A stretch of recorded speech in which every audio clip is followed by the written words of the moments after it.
बिस्मिल्लाहिर्रहमानिर्रहीम। अस्सलाम वालेकुम नाज़रीन, आप यूट्यूब चैनल देख रहे हैं। मैं इमरान खान हूँ।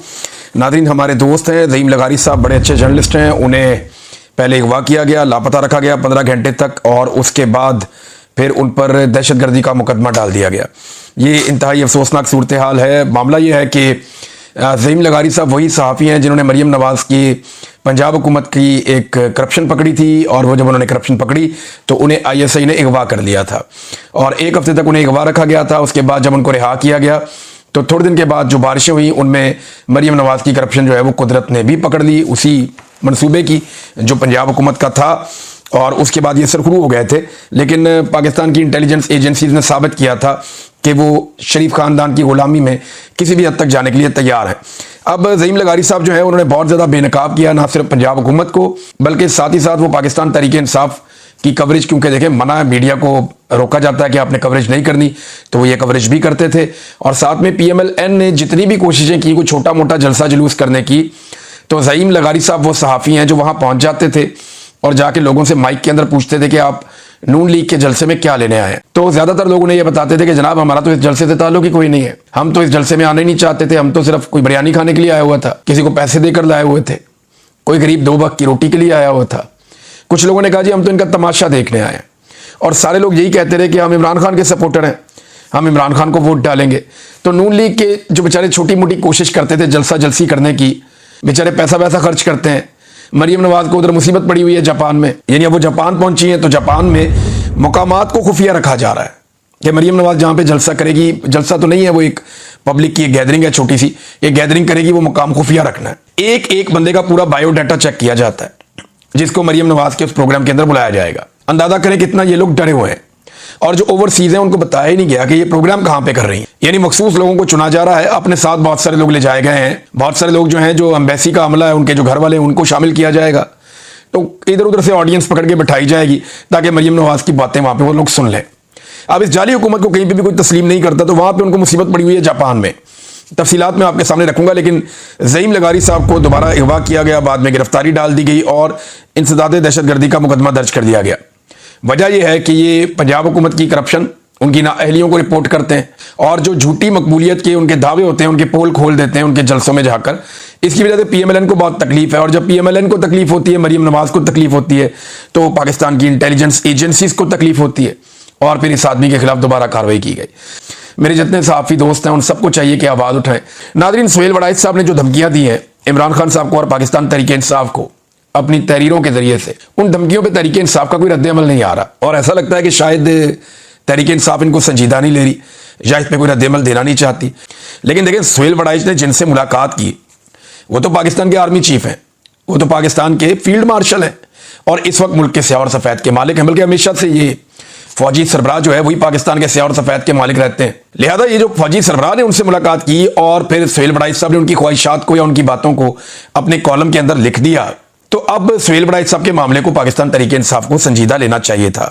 और ऐसे मौके पर जब साले जाफर साहब ने भी एक दावा कर दिया, ये साले जाफर वही सहाफ़ी हैं जो सियासतदानों के कमरों से जिनसी अद्वियात भी निकाल लाते हैं डिक्टेटर्स के कहने पर या उनके अदवार में, और ये मरीम नवाज की कपड़ों की तारीफ भी बहुत करते थे गैर मुल्की दौरों में, तो ये हमेशा से एक लाइन लेते हैं।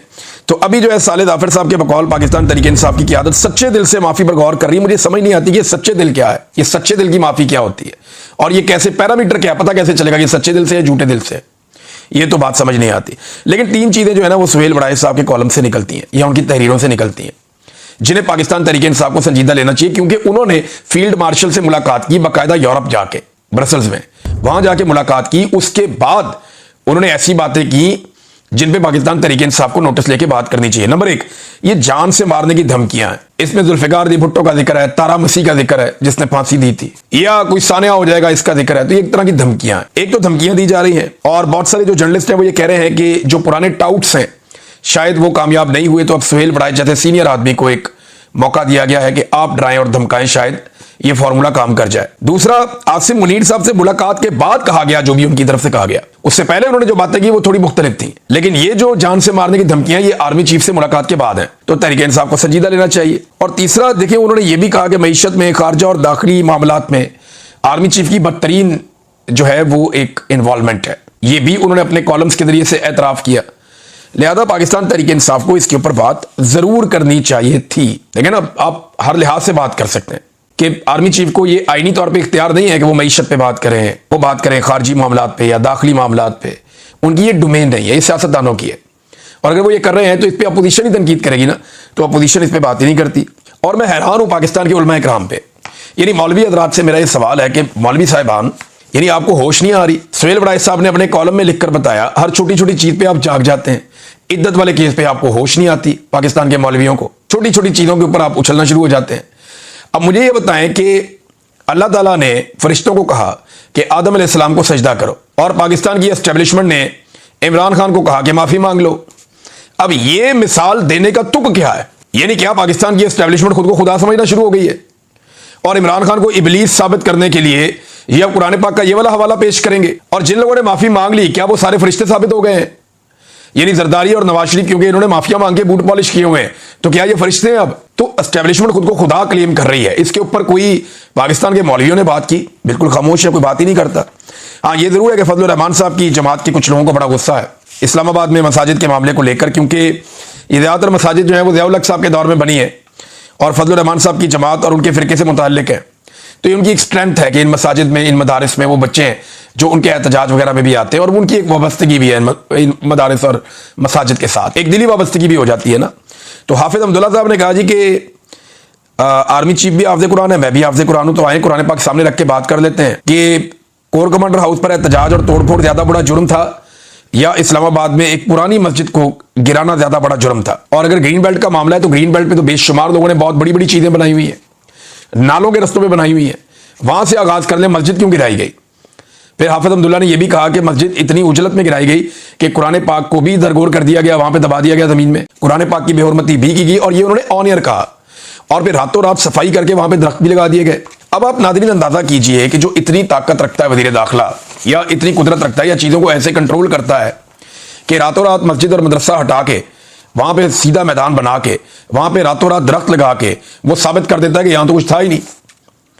तो जब 26 नवंबर 2024 को इस्लामाबाद डी चौक में गोली चली और वहां पे लाशें पड़ी थी, तो इनके लिए फिर लाशें गायब करना और उस जगह को साफ करना, धोना और पहले जैसा बना देना कौन सा मुश्किल था? वो ये भी कर सकते हैं। जो ये कर सकते हैं इतना बड़ा काम, तो वो काम भी इनके लिए कोई मसला नहीं था, उठाओ और गायब कर दो, हर चीज साफ कर दो।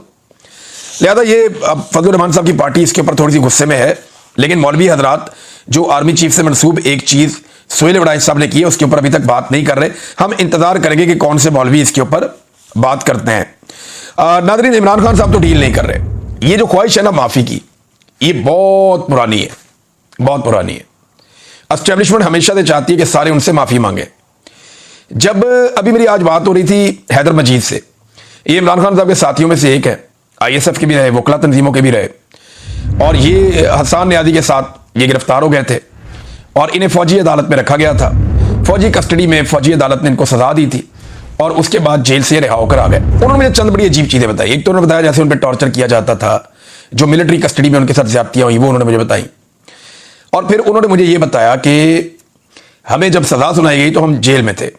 सजा सुनाने का तरीका ये था कि हमें बुलाया जाता था, वहां पे वो लोग मौजूद होते थे, मिलिट्री की जो अदालत के लोग हैं वो भी, और साथ में जो जेल का अमला वो भी, और वहां पे एक सिपाही खड़ा हुआ था जो सजा सुना देता था।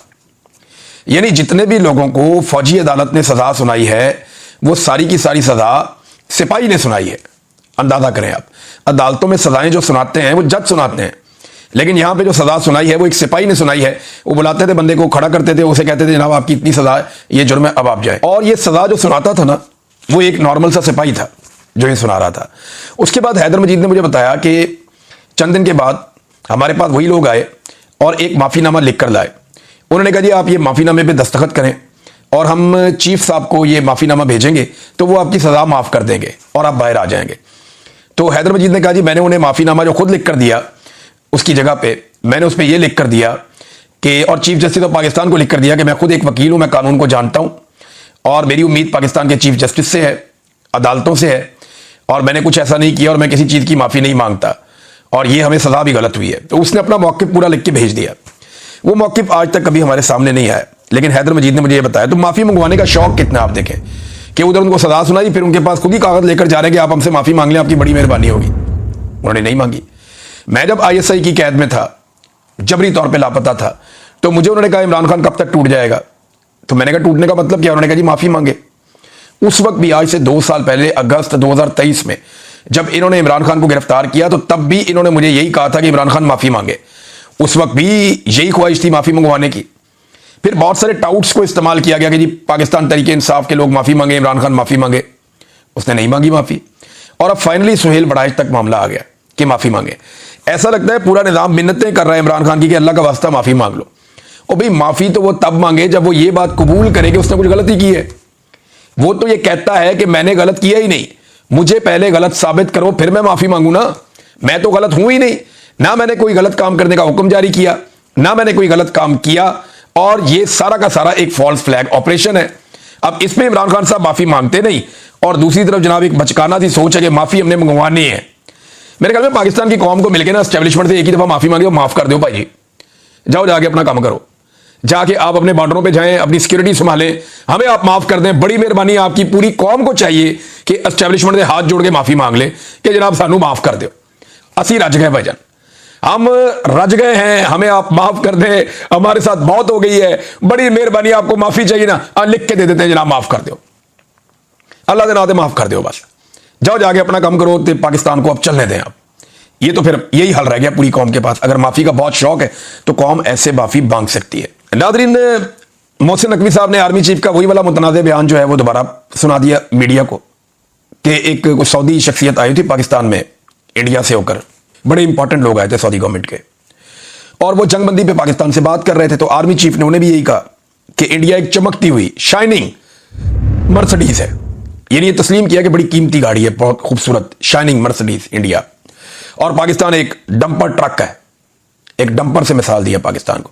अच्छी मिसाल भी बलडोजर कहा जा सकता था, और कोई अच्छी मिसाल दी जा सकती थी, लेकिन डंपर ट्रक कहा।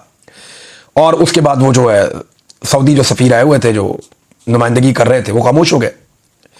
उनके पास कहने के लिए कुछ था ही नहीं है मोहसिन नकवी के बकौल।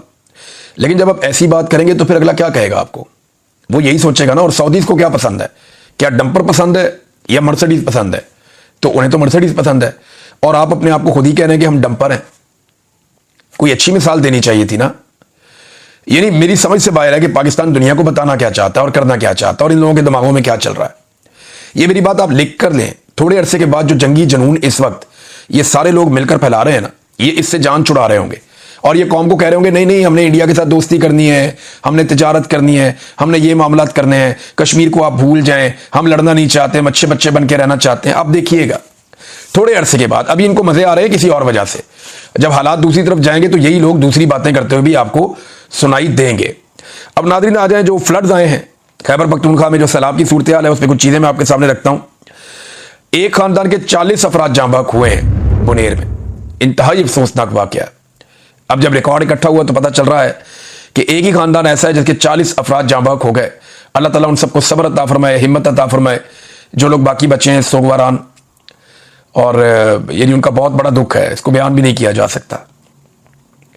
400 से जायद अफराद मुख्तलिफ इतलात के मुताबिक खैबर पख्तूनख्वा में हालिया बारिशों में जाँ बहक हो गए हैं। बुनेर में 217 अफराद जाँ बहक हुए हैं, और 200 से ज्यादा लोग अभी तक लापता हैं। 2300 मकानात अब तक के डाटा के मुताबिक तबाह हो गए हैं। 6 स्कूल्स तबाह हो गए हैं। 639 गाड़ियां जो हैं वो बह गई हैं, मुकम्मल तौर पे तबाह हो गई। इसके अलावा नादरीन एक और बहुत बड़ा वाकया है, और इस शख्स को तो बाकायदा अवार्ड मिलना चाहिए, सदारती अवार्ड इस शख्स को मिलना चाहिए। अगर कोई मुस्तहिक है तो वो ये आदमी है। इसने 900 इंसानों की जिंदगियां बचाई है। कौन? एक स्कूल का हेडमास्टर। ये जो स्कूल के हेडमास्टर है, ये बताते हैं कि मैंने उस दिन सुबह जब बारिश हो रही थी तो मैंने आखिरी नजर मारी अपने स्कूल के करीब जो नाला है उसके ऊपर, जो बरसाती नाला है, और मुझे अंदाजा हो गया कि कुछ देर के बाद ये बारिश नहीं रुकती तो ये पानी ओवरफ्लो होकर बाहर आ जाएगा और एक तबाही फैल जाएगी। तो उन्हें जब ये अंदाजा हुआ, क्योंकि इससे पहले 1995 में उनको याद था कि गर्मियों की छुट्टियों के दौरान ये नाला बिफर गया था और ये स्कूल बह गया था, फिर ये दोबारा तामीर किया गया था। तो उन्होंने कहा मुझे अंदाजा हो रहा था कि शायद कोई खतरा आ सकता है बड़ा। तो 900 बच्चे स्कूल में मौजूद थे, और मकामी सियासी क़यादत ने भी इस बात को कंफर्म किया है कि स्कूल में 900 बच्चे मौजूद थे। तो जो सईद अहमद साहब हैं, जो उस्ताद हैं, उन्होंने फौरी तौर पे, ये स्वात का एक स्कूल है, उन्होंने फौरी तौर पे बच्चों को छुट्टी दी और उन्होंने कहा कि फौरन निकल जाओ और महफूज मकामात पे अपने घरों में जाओ। तो वो बच्चे वहां से निकल गए और उनके वहां से जाने की वजह से 900 अफराद की जान बची। वजह यह है क्योंकि स्कूल बाद में उसका पूरा मैदान भी बह गया, स्कूल की आधी इमारत भी बह गई, उसकी चार दीवारी भी बह गई, और अगर बच्चे वहां पे मौजूद होते तो एक बड़ा जानी नुकसान हो जाता, जिससे अल्लाह रब्बुल इज़्ज़त ने महफूज रखा और उसकी वजह बना सईद अहमद नाम का ये उस्ताद। तो अल्लाह ताला इन्हें जो है वो इसका अजर अता फरमाए, और साथ ही साथ जो है पाकिस्तान की हुकूमत की रिस्पॉन्सिबिलिटी है सदारती अवार्ड से नवाजा जाए, क्योंकि बहुत बड़े पैमाने पर इंसानों की इन्होंने जान बचाई है। नाज़रीन, ऑपरेशन के मामलात में कंट्रोवर्सी बहुत ज्यादा बढ़ गई है। सवाई गंडापुर के कोई भी इस ऑपरेशन को सपोर्ट नहीं कर रहा। गंडापुर भी खुफिया तरीके से कर रहे हैं, यानी वो कर्फ्यू लगा कर ऑपरेशन, जो मिलिट्री ऑपरेशन हो रहा है वक्फे से खैबर पख्तूनख्वा में, वो ऑपरेशन को सपोर्ट कर रहे हैं। एमल वली खान ने और फजलुर रहमान साहब ने उसकी शदीद मुखालफत की है। फजलुर रहमान साहब ने बड़ा ज़बरदस्त स्टेटमेंट भी इसके खिलाफ दिया है, जबकि एमल वली खान साहब ने फौरी तौर पर ऑपरेशन रोकने और उसको बंद करने का मुतालबा कर दिया है। अब सिर्फ गंडापुर साहब की हुकूमत है जो खैबर पख्तूनख्वा की है जो ऑपरेशन को सपोर्ट देती है, जबकि पाकिस्तान तहरीक इंसाफ के चेयरमैन इमरान खान साहब ने बड़ी सख्ती से कहा हुआ है कि किसी सूरत भी ऑपरेशन बर्दाश्त नहीं किया जाएगा, और अगर गंडापुर ये ऑपरेशन नहीं रोक सकता तो फिर उसे इस्तीफा दे देना चाहिए, ये इमरान खान साहब ने कहा था। तो ऑपरेशन तो खैबर पख्तूनख्वा में हो रहा है और लगातार हो रहा है।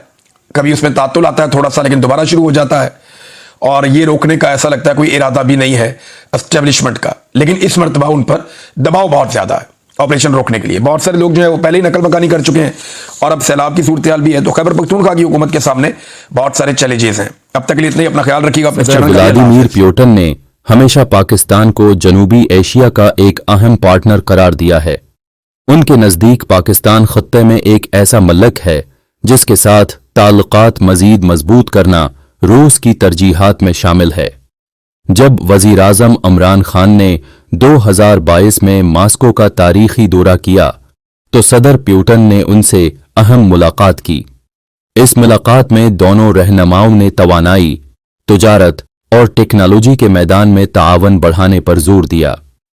खास तौर पर पाकिस्तान स्ट्रीम गैस पाइपलाइन मंसूबा इन ताल्लुकात का मरकज रहा। पुतिन की हुकूमत ने वाज़ह किया कि रूस पाकिस्तान के साथ महाशी शराकतदारी को मजीद फरोग़ देना चाहता है।